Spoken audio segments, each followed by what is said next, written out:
raise up our hands, give glory to the King of Kings and to the Lord of Lords.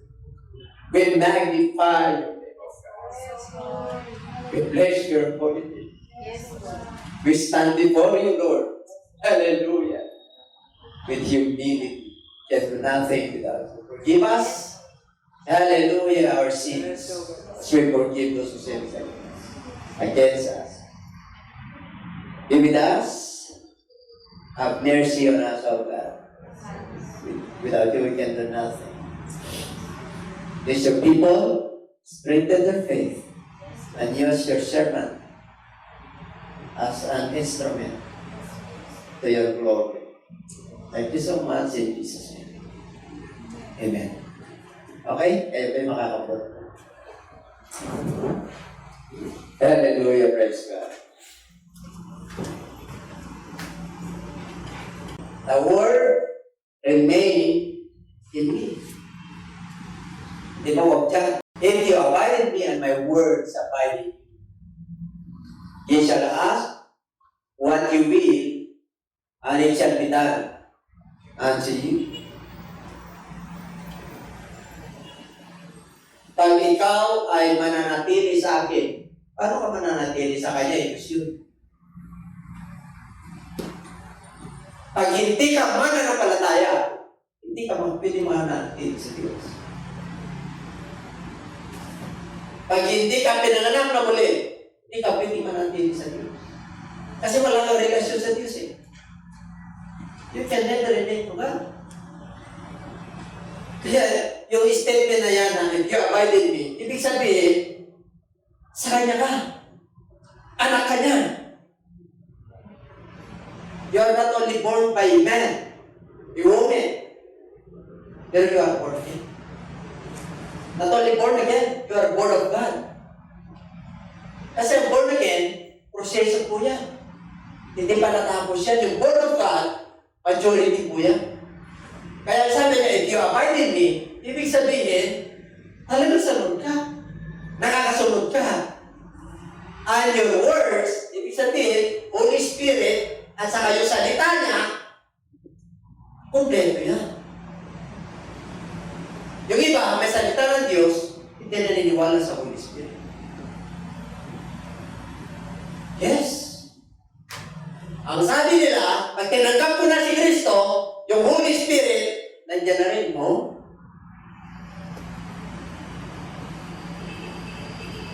Kaya dito po, papag-aralan po natin, paano mananatili. Kaya ang Panginoon, ang sabi niya, kondisyon eh. Ano yung kondisyon? Kailan manatili kayo sa akin? Bakit kayo inutusan na manatili kayo sa akin? Itinapos ko na. It is finished. I give up my God. I give up my Holy Spirit to you.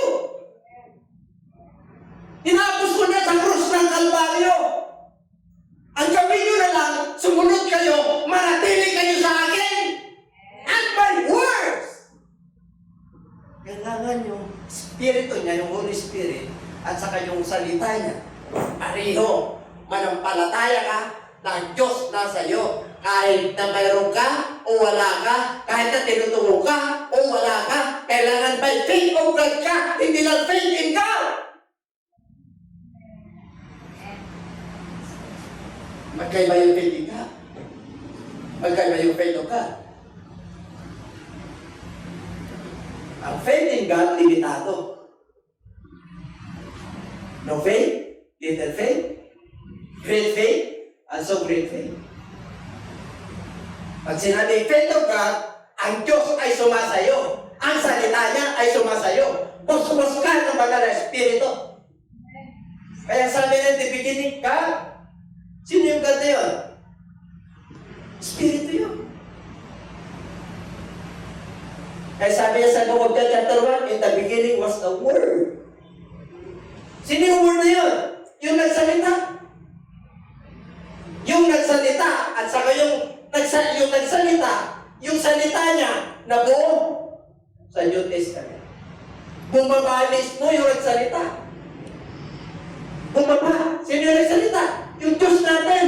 1 Timothy 3:16, without any controversy, God manifested in the flesh. And the earth was without form, walang saysay, walang anyo, napakadilim ang mundong ito. And when the Spirit of God moved in the face of the waters, and God said, "Let there be light," and there was light. At God saw that the light it was good. Ano yung mabuti? Yung liwanag. And He divided the light from the darkness.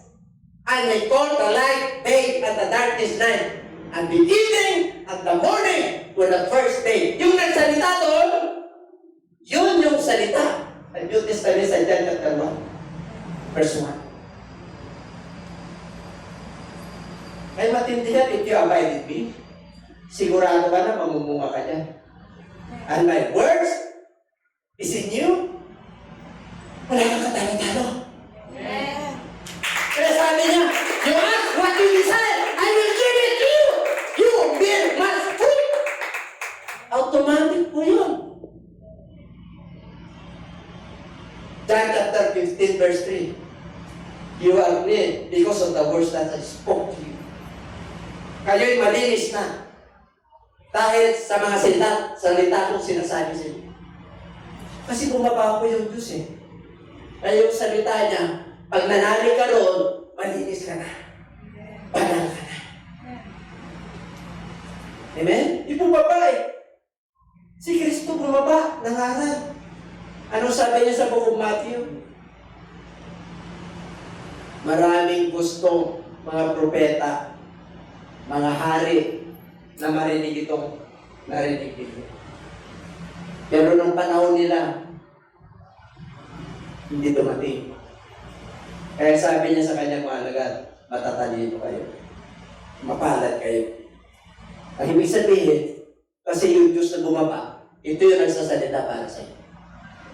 Kaya yung parable para sa kanila. Sa inyo, ako mismo, nagsasalita sa inyo. Ganun pa man, nagduda pa rin sila. Nagduda pa rin. Alagad na ni Kristo yun. Nagduda pa rin. With Jesus Christ resurrected. Ang sabi ng Bible sa Book of John, bumalik sa pag-iisda sila Peter. Pero nung nagpakita siya, meron pa kayo nahuli? Yun, tinanong niya na si Peter. Ano ibig sabihin? Ang sabi roon, other doubt, but some disciples hindi nagduda. Ibig sabihin yung alagad niya mismo nagduda. Kaya, nabuhay pa sila ng 40 days and 40 days. Nagpakayag sa kanila, nung pag-resurrect niya, tinuruan niya sila para hindi sila magduda. Amen? Na siya talaga, yung Diyos na bumaka. Amen. Hanggang ngayon, marami pang iba na hindi nagkilala yung tunay na Diyos. Kaya sabihin mo sa katabi, mabalat ka. Wise ka. Matalino ka. Bakit? Upon this rock, I will build my church, and even the gates of hell shall not prevail against it. And I will give unto thee the keys of the kingdom of God, and the kingdom of heaven. Binigay kay Peter. Binigay rin ni Peter sa atin. Sa panahon natin ngayon, ikaw si Pedro. Amen?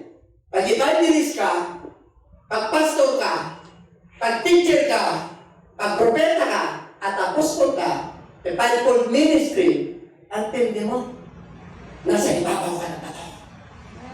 The rock of all ages.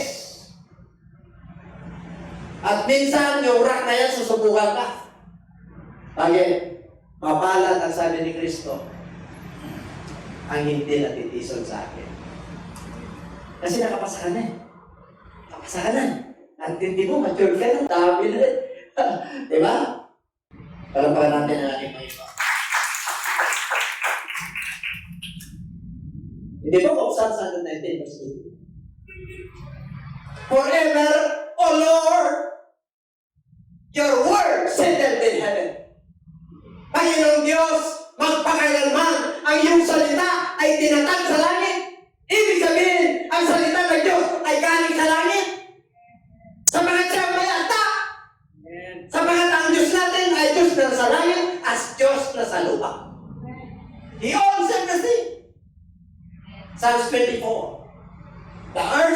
is the Lord and the fullness thereof. The world that we will dwell, Kanya lahat. Everybody say amen. Sabi mo sa katabi mo, tindi mo. If you abide in me, and my words abide in you. Ask whatever you desire, I will give it to you. Kasi ganun katindi yung salita ng Diyos galing sa langit. Pero mo, yung Diyos na lumalang ng langit at lupa, bumaba para maligtas lahat ng sangkatawan. Grabe, di ba? Ito, how the word should be made. Paano na ang salita ng Diyos ay mananatili? Kaya sabi niya, those who have eaten, they didn't hear. Kaya matindi rito yung pakikinig ng salita ng Diyos. Amen? Kasi kaya nang mamunga yung salita ng Diyos eh. Amen. Yung iba hindi na mamunga. Bakit? Nasa tahanan lang eh. Hindi nila pinapangalagaan ang salita ng Diyos. Wala sa kanila ang salita ng Diyos. Kaya tinatahanan lang kinuha ng Timon. Yung pangalawa, nasa batuan, nangaral, tinanggap niyang may kagalakan. Pero dumating ang kahirapan. Mababaw ang pundasyon. Natangay. Ibig sabihin, hindi namunga. Hindi nag-grow. Kaya hindi na natin ililipad. Yung pangatlo, ito ang pinakamatinding pagsubok sa mga Kristiyano. Bakit hindi sila nag-abide at nanatili? Nasa thorny. Pag nasa tinika, nasa sakal, hindi nakakapamunga. Ibig sabihin, pleasures in this world. Ang kanyang pagyaman, pag-asenso, yung sarili, mammon. You cannot serve two masters at the same time. Either you love or hate God. You cannot serve God and man.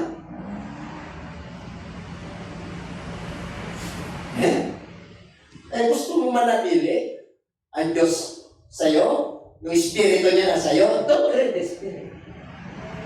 Read not the Spirit of God. Ano kanya natin natin? Kasi sabi ko ka Diyos, Panginoon, napakarami akong koleksyon, pero nakukulit sa rin, halos 500 million. Lord, habulin ko ba yun? Kaya Lord, gusto ko manggaling sa'yo. Yung bigay mo sa akin, hindi manggaling sa akin.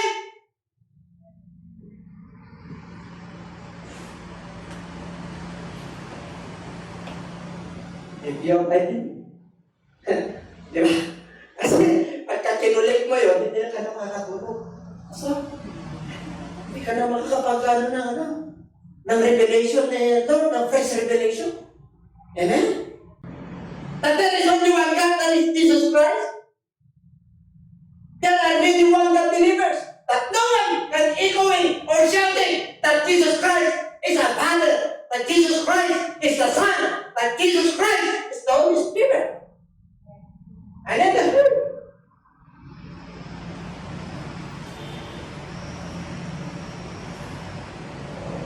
Ano pinagdarating ito?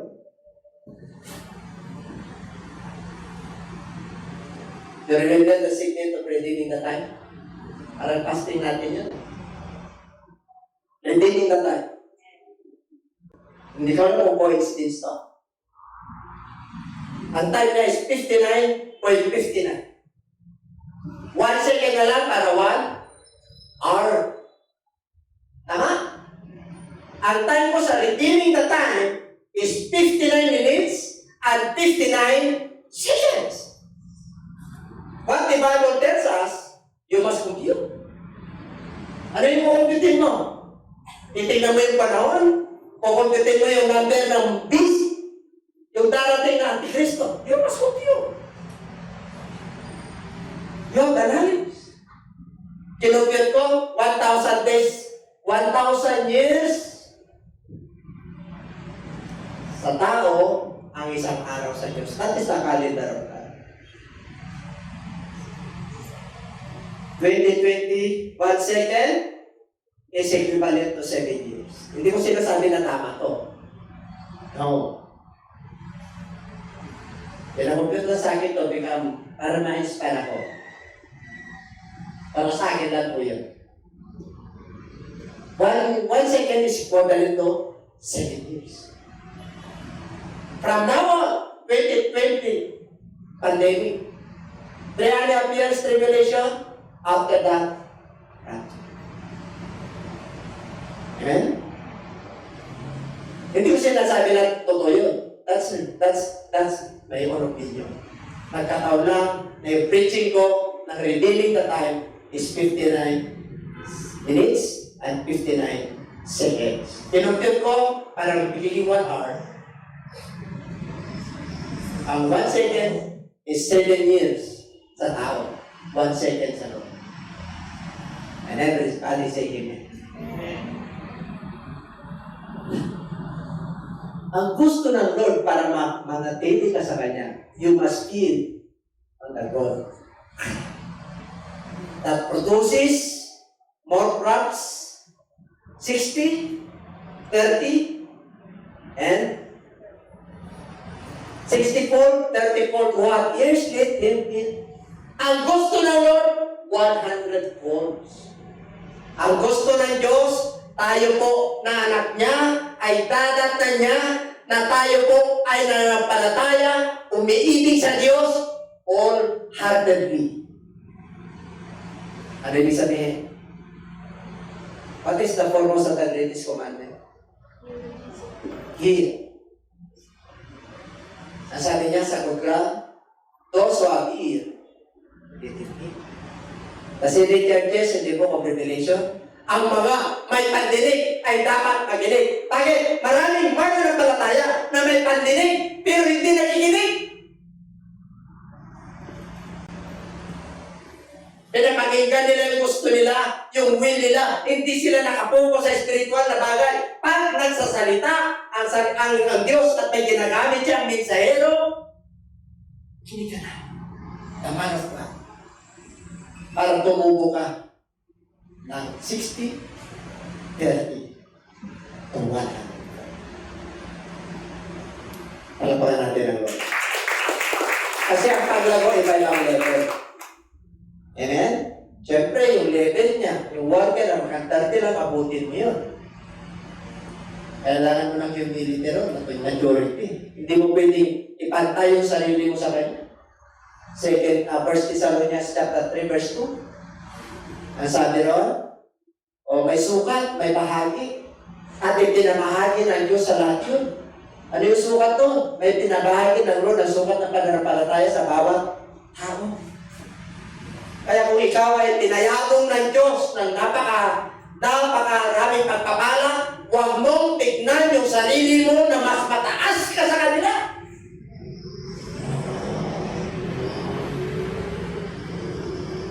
And everybody say it. How?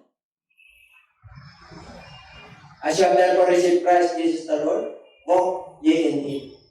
Number 1, kanina God crown. Kailangan mag-multiply ka. Kailangan mabuha ka ng sagana. Hindi yung pananampalataya, pagsukas, 10 years ka na sa pananampalataya hanggang ngayon, hindi mo pa alam magpatanggap sa Lord, worker ka na. Hindi mo pa alam yung gospel. Number 2, how to remain, we must walk in Him. Pag sinabing walk, ay kailangan nandiyan ka sa... Pag sinabing walk with God, pagtulog mo, pagkising mo, ano man ang ginagawa mo, pananampalataya mo buhay, ang Diyos ay nasa iyo. Ay, ibig sabihin, love Him with all your mind, with all your strength, with all your heart, with all your soul. Hindi niya sinabi na ha? Para makakapanatili ka sa Kanya. Para magbunga ka ng sagana. Kaya si Enoch, walk with God. Hindi niya naranasan ang kamatayan ni Enoch. You know why? Kasi he walked with God. He pleased God all the days of his life. Buong buhay ni Enoch, nilugod niya ang ating Diyos. Kaya hindi namatay si Enoch. Everybody say amen. There are a lot of heroes of faith in the book of Hebrews chapter 11. Ang dami, heroes of faith. Ang kanilang faith is faith of God. Ang salita ng Diyos ay nasa kanila. Ang Espiritu ng Diyos ay nasa kanila. Ang Godhead ng Diyos ay kilala nila na isa ang Diyos. Kompleto! Kaya sabi ng Lord ay sabi niya sa book of Ephesians, I made you complete. Kinompleto ko kayo. Kaya pag kumpleto ka kay Kristo, ano ba nga namin? Tahong siya niyo! Ang sabi ni Pedro, you have the eternal life, Lord. Wala na kaming pupuntahan. Ganon din po tayo. Tahong siya niyo. Pandemic time. Tayo ang pinakamasayang dinala sa balat ng lupa sa panahon ngayon. Bakit? Meron tayong pag-asa. Alam mo na, kahit na mag-COVID ka o hindi, natutulog ka lang. Alam ang patutunguhan mo, kasama mo ang Diyos. Sinabi na Lord, I will never leave you nor forsake you even unto the end of this earth. Hindi kita pababayaan. Natutulog ka lang, ilisingin lang kita sa tagdapan.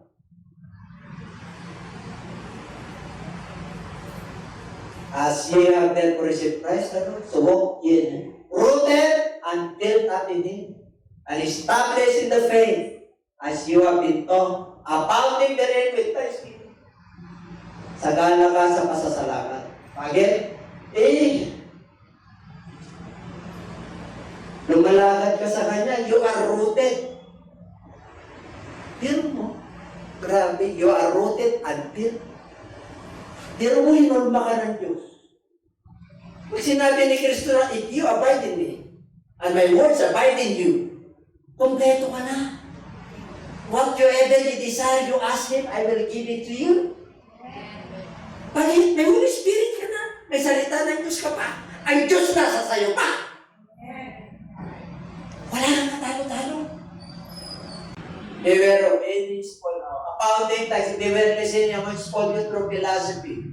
And paying deceit after the tradition of men, after the rudiments of the world, and not after Christ, for in Him dwelleth all the fullness of the Godhead bodily. Yun yung sinasabi ko sa inyo. If you abide in me, nandiyon yung amang nasa langit. Yung Espiritu ng Diyos nasa iyo. Yung Holy Spirit nasa iyo. At yung salita niya nasa iyo.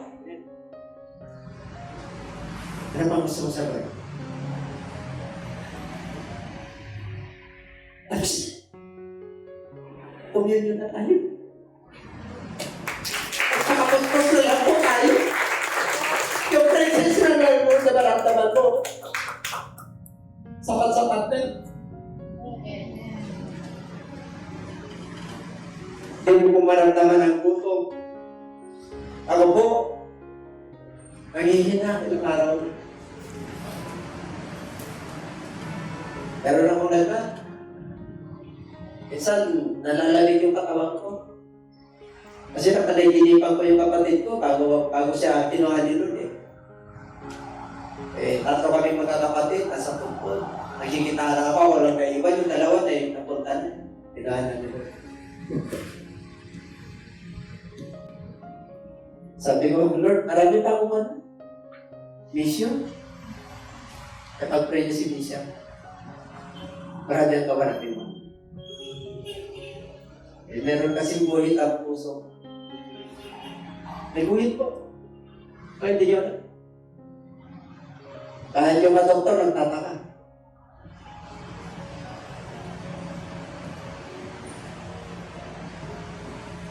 Sabi ko kasi ano yung guhit ng puso. Kasi iba yung ano ko eh. Sabi niya, aring nawala ka ng oxygen.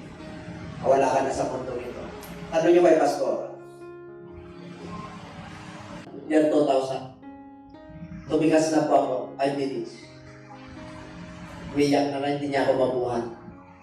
Lumalaban ako, naglalakbay ko. May tabla na, dumiretso na yun. May mission eh. May mission. Pag may mission ka, amen? Pag ginamit ka ng Diyos, wala ba nagawa demonyo? Kahit na natutulog na ako, nagsasaway pa ako ng demonyo. Sabi ni Pastora, awan na naman ginagawa mo. Wala. Sinasaway ko na naman ng demonyo. Kahit na natutulog ka, sarap ng tulog mo. Kaya sabi mo sa inyong katabi at hindi. Meron pa? Meron pa? Wala na? If you abide in me and my words, you shall ask what you need. And it shall be done. Kompleto ka na kasi.